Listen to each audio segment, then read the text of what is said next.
Hello, my Monster Whisperer people. Always great to share with you. 3 a.m. in a tent in the mountains, I'm awakened by snorting and feet pounding on the ground as something continuously circles my tent. Let's get into it. Monsters wanna talk to me. I've referenced a book in some previous posts called Backpacking with the Saints. I started reading this book while planning to do some overnight backpacking trips this summer, and now it is this summer. So my son and I took our first practice run on some state land, a short 3.5 mile hike in from some property of ours outside of Bozeman. It was an incredibly gorgeous night, zero wind, mid-60s, and beautiful. We got to our campsite around 9 p.m., set up our tents in an open field just as the sun was going down. Once we were settled in, we walked around the area a bit more, scoping out a place to stash our food, when I was startled by some snorting coming from a thicket at the edge of the field. It's starting to get dark, we're committed to staying, and here's this noise from a wild creature that I can't see coming from the edge of the campsite. And the reason it's snorting is because it sees us and thinks we're a threat. But there's nothing we can do about it, so we keep up our chit-chat at a normal conversational level, and eventually this thing leaves. Let's pause here. I don't want to pretend like this was some sort of deep wilderness experience. It really wasn't. But maybe that's what makes this story better.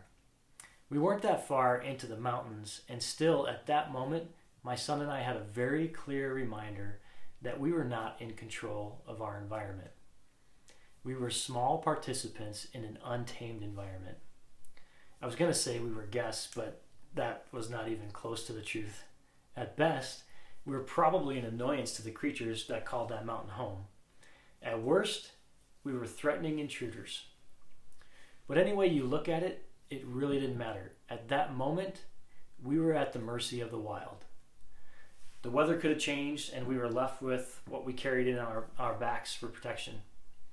One of us could have twisted an ankle or broken a leg, slipping on a rock or a tree snag. There were all kinds of signs of wild animals in the area: deer, elk, bear.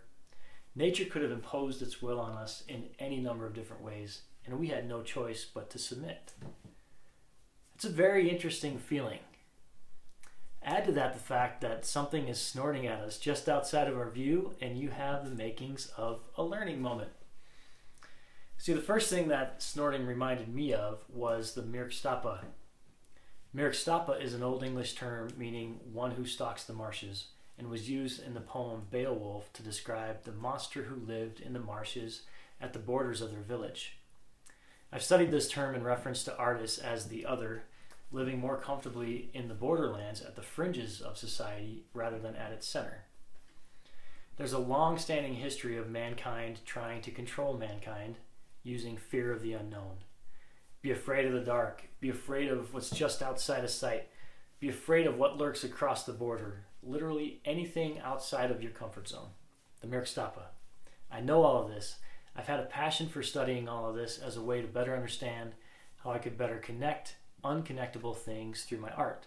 And now here I am, in a field on the top of a darkening mountain with the Mirkstapa snorting at me just past my sight. It really was a wild experience. The snorting did eventually stop. My son and I kept talking about life and watching the stars appear. Shortly after dark, we called it a night, climbed into our sleeping bags, and drifted off to sleep. It was such a peaceful night as the temperature dropped and the dew began to settle. Really beautiful. When just before 3 a.m., the snorting began again. Not just snorting, feet pounding on the ground as this thing continuously circled our tents. I sat up and listened.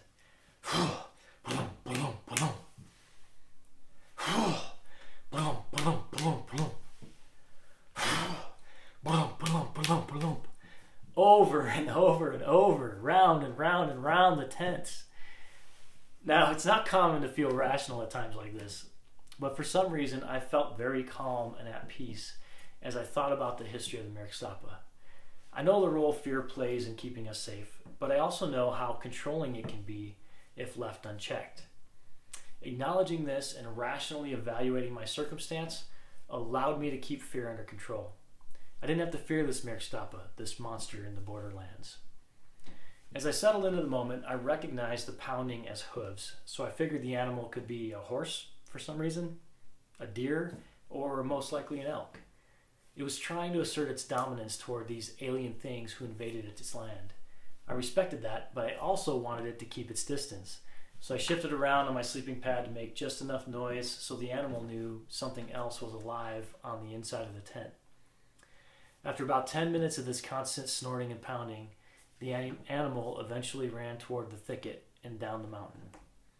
Again, I was surprised at how peaceful I felt, and I ended up falling back to sleep and resting really well. Just as my tent started to fill with the new day's light, the animal returned, snorting and pounding around our tents again. Incredibly curious and now able to see, I unzipped the door on my tent and stuck my head out. The young bull elk stopped dead in its tracks and stared startled by what it saw. It had come face to face with the monster of its borderlands. To the elk, I had been the Mirkstapa this whole time. Just then it tilted its head back, shook its antlers, trotted back into the thicket, and was gone. Amazing, amazing experience. Throughout this time, I could not shake the fact of my insignificance in this wild world. There was a healthy element of fear, just enough to keep me humble, but not enough to stop me. How fortunate my son and I were to be able to live in that space on the edge of fear in the mental and physical borderlands, at least for a night. And what a gift we were given to not only face our Mirkstapa, but to recognize the role we played as Mirkstapa to another creature. May we always keep that perspective while living intentionally on the edge of our fears. And may we always keep whispering.